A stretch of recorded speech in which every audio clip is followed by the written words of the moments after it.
Om Swastiastu. Baik, selamat pagi kepada dokter serta rekan-rekan sekalian. Kami dari FGD 4 akan mempresentasikan student project kami yang berjudul Occupational Risk Factor. Berikut merupakan anggota kami dari FGD 4. Sebelumnya perkenalkan, saya Putu Novi Handayani dengan 3 digit NIM terakhir 073. Sekarang saya akan mempresentasikan mengenai latar belakang. Baik, berdasarkan WHO, 2,9 miliar pekerja di seluruh dunia terpapar risiko yang berbahaya bagi kesehatan dan keselamatan mereka di tempat kerja. Nah, risiko-risiko ini dapat disebut sebagai occupational risk factor. Untuk occupational risk factors ini, menurut Konka Berrientos, merupakan agen fisik, kimia, biologis, dan agen lainnya yang dapat menimbulkan bahaya bagi seseorang di tempat kerja. Jika pekerja terpapar risiko di atas, akan menyebabkan timbulnya occupational disease. Occupational risk factors ini tentunya dapat dimodifikasi agar pekerja dapat terhindar dari bahaya di tempat kerja. Namun, sebelum itu perlu diketahui faktor yang menyebabkan occupational disease bagi para pekerja, khususnya pekerja di Indonesia. Oleh karena itu, perlu dilakukan pengkajian terkait faktor-faktor yang menyebabkan occupational disease, serta upaya dalam mengurangi risiko tersebut sehingga dampak yang ditimbulkan dari occupational risk factors ini dapat dikendalikan.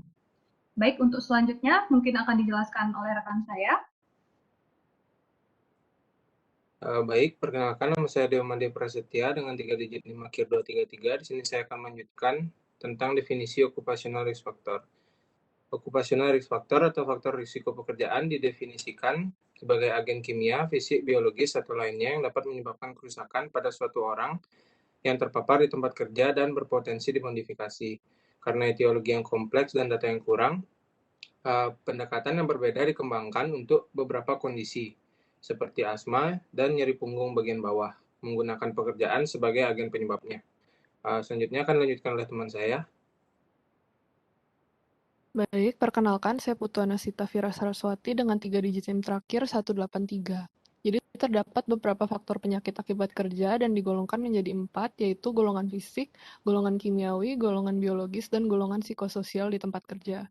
Faktor-faktor tersebut merupakan penyebab pokok dan penentu terjadinya penyakit akibat kerja. Menurut WHO dan ILO, penyakit akibat kerja adalah setiap penyakit yang muncul akibat dari paparan faktor risiko yang timbul dari aktivitas kerja. Paparan di tempat kerja yang dapat menyebabkannya yaitu gerakan kerja yang berulang-ulang, bekerja dengan lengan terangkat di atas bahu, pekerjaan mengangkat beban berat, bekerja di lingkungan yang sangat bising, bekerja dengan zat berbahaya, dan lain-lain. Sekian, bisa dilanjutkan ke next slide.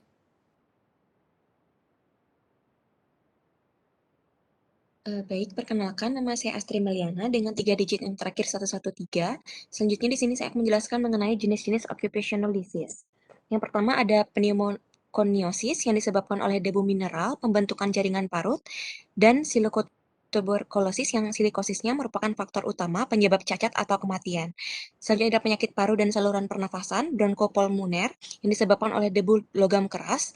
Selanjutnya ada penyakit paru dan saluran pernafasan, bronkopulmoner yang disebabkan oleh debu kapas, flas, enep, dan sisal. Selanjutnya ada asma akibat kerja yang disebabkan oleh penyebab sentisasi dan perangsang yang dikenal berada dalam proses pekerjaan. Selanjutnya ada alveolitis alergika yang disebabkan oleh faktor dari luar sebagai akibat penghirupan debu organik. Ada penyakit yang disebabkan oleh berilium, penyakit yang disebabkan oleh kadium, penyakit yang disebabkan oleh fosfor, penyakit yang disebabkan oleh krom, dan penyakit yang disebabkan oleh mangan atau pesenyawaan yang beracun. Selanjutnya akan dijelaskan oleh teman saya. Terima kasih. Baik, perkenalkan saya Kadaina Inita Pratiwi dengan NIM akhir 203. Izin untuk melanjutkan jenis-jenisnya.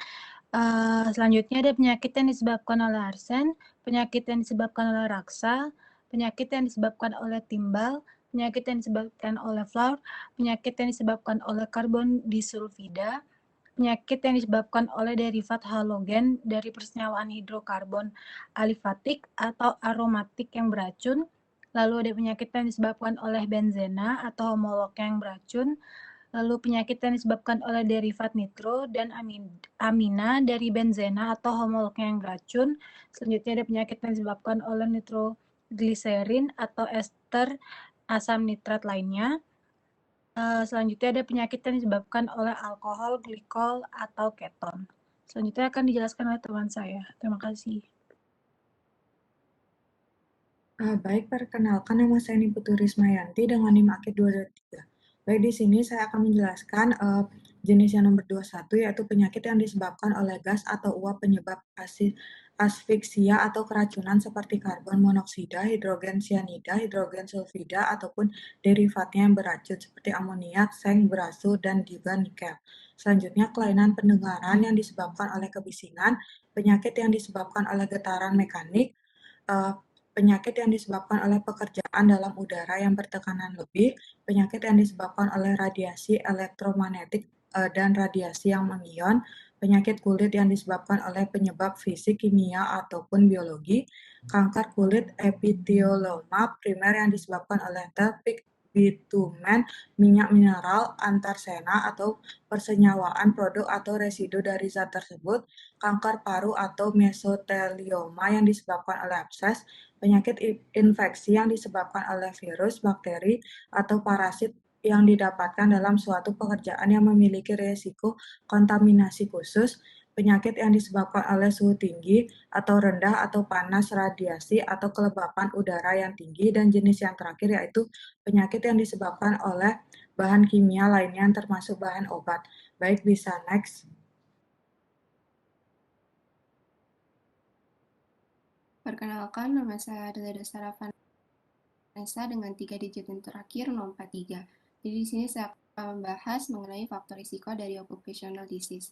Yang pertama ada golongan fisik. Ini bisa berupa kebisingan, di mana ini akan menyebabkan gangguan pendengaran komunikasi. Terus radiasi menyebabkan kelainan darah dan kulit. Temperatur yang tinggi bisa menyebabkan heat stroke, head cramps, hiperpireksia, dan temperatur yang rendah bisa menyebabkan frostbite, trench foot, hipotermia. Kemudian tekanan udara bisa menyebabkan Coulson disease, ini biasanya sering terjadi pada penyelam. Kemudian pencahayaan jika kurang bisa menyebabkan kelelahan mata atau mempengaruhi postur tubuh. Kemudian golongan kimia ini adalah zat atau sisa produksi yang bisa berbentuk pada cair, gas, uap, dan partikel, di mana materi ini bisa menyebabkan gangguan kesehatan. Di sini berupa seperti debu bisa menyebabkan pneumokoniosis, kemudian uap menyebabkan metal foam fever, dermatitis, dan keracunan. Gas bisa menyebabkan keracunan karbon monoksida dan hidrogen sulfida, kemudian larutan menyebabkan dermatitis, dan insektisida yang berlebih bisa menyebabkan keracunan. Baik, bisa dilanjutkan ke rekan saya.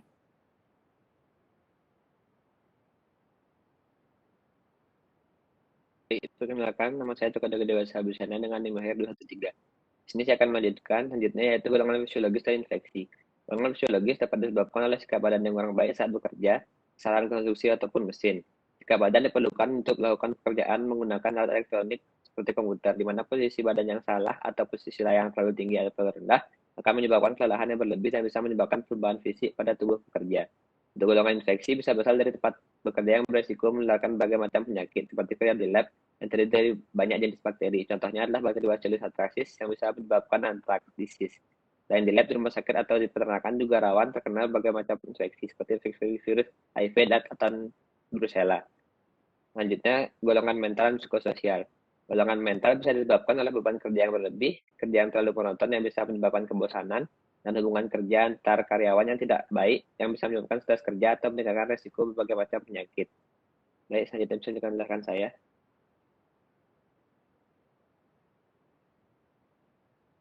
Perkenalkan, nama saya Gianta Srinanda dengan 3 digit yang terakhir 123. Di sini saya akan membahas mengenai standar dan prinsip dalam occupational health and safety. Kecelakaan yang ada pada dunia kerja merupakan kejadian yang tidak diharapkan dan tidak terduga. Oleh sebab itu, penting sekali untuk melakukan upaya keselamatan dan kesehatan kerja atau K3 untuk mencegah risiko terjadinya penyakit akibat kerja dan kecelakaan kerja.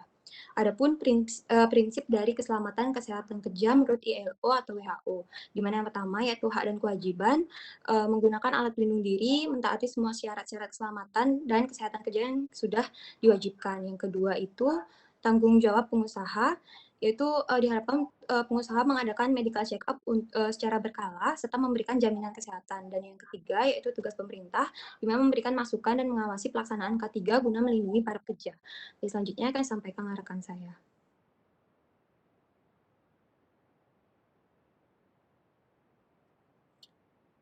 Baik, perkenalkan saya Nyoman Dedi Ari Wahyudi, 3J6 terakhir 153.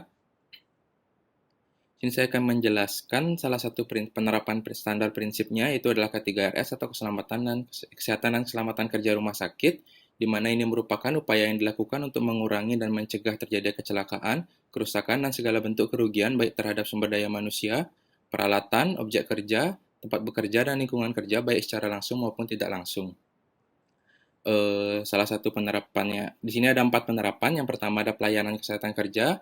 Di sini gunanya untuk meningkatkan dan memelihara kesehatan baik secara fisik, mental, dan sosial bagi pekerjanya. Salah satu contohnya pemberian imunisasi, pelaksanaan program kebugaran jasmani, mental atau rohani, dan juga pemeriksaan kesehatan secara berkala. Baik, selanjutnya akan dilanjutkan oleh teman saya. Baik, perkenalkan saya Natasha Eleanora Gunawan dengan 3 digit NIM terakhir 243. Di sini saya akan melanjutkan yang poin nomor 2, pengelolaan bahan berbahaya dan beracun atau B3. Jadi pengelolaan B3 adalah suatu upaya yang dilakukan untuk mengurangi risiko penggunaan bahan berbahaya dan beracun, serta limbah dari penggunaan bahan berbahaya dan beracun terhadap sumber daya manusia rumah sakit, pasien, pengunjung pasien, dan lingkungan rumah sakit, seperti menyiapkan sarana B3, dan melakukan pelatihan dan simulasi penanganan keadaan darurat B3. Kemudian poin yang ketiga, pencegahan dan pengendalian kebakaran dan bencana. Saya rasa yang ini sudah cukup jelas. Kemudian lanjut ke poin yang keempat, pengelolaan prasarana rumah sakit. Jadi pengelolaan prasarana rumah sakit merupakan suatu upaya yang dilakukan untuk mengetahui kelayakan penggunaan prasarana rumah sakit, sehingga sumber daya manusia rumah sakit, pasien, pendamping pasien, dan lingkungan menjadi aman dan selamat, seperti melakukan pemeriksaan, pengujian, dan pemeliharaan prasarana di rumah sakit. Baik, untuk selanjutnya akan dilanjutkan oleh teman saya.